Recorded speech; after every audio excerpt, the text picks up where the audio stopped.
I received an email from one of our subscribers. Thank you for that. And they asked me to give a breakdown of what my perspective was about the future of agile coaching and is it worth pursuing at this point? And I thought that was a great question.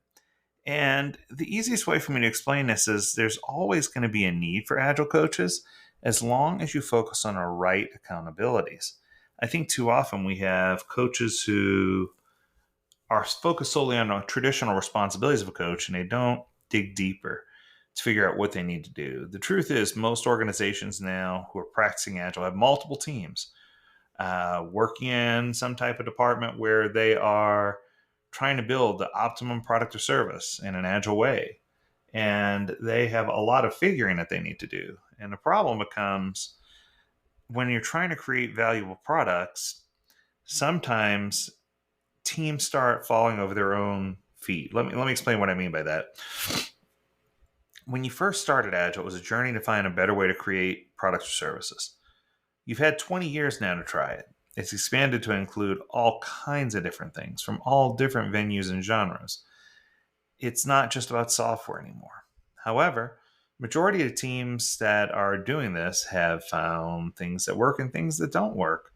But now that people have switched around and moved to all the different companies, people are trying to bring their expertise in from all these different companies, saying this worked perfectly for us at company ABC or XYZ.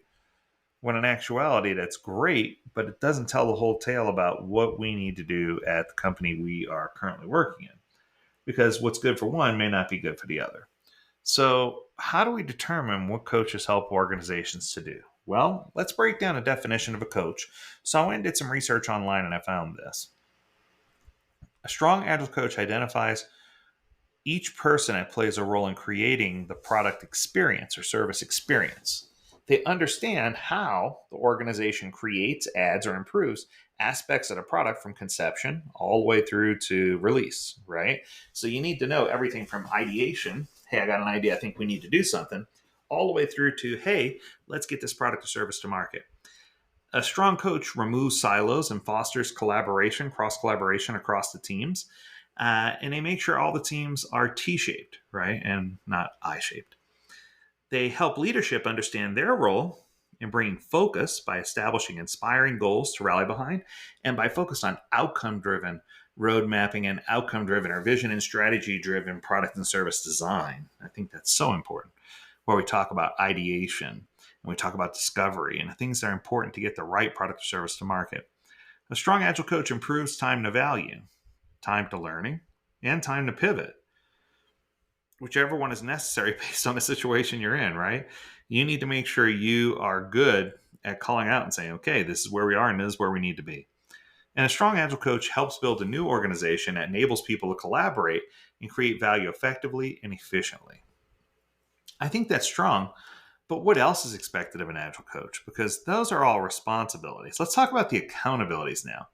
These are the unwritten expectations that come in the second you take on that coaching role. When you put on a hat that says coach on it, here are some of the things that you may may not be prepared for that ends up happening. The first one is establishing an agile culture, right? Anytime you're trying to build an ecosystem or a culture, it's the coach's responsibility to figure out how to get everyone to embrace self-management, cross-functional teams, empowerment, autonomy, all those different things, right?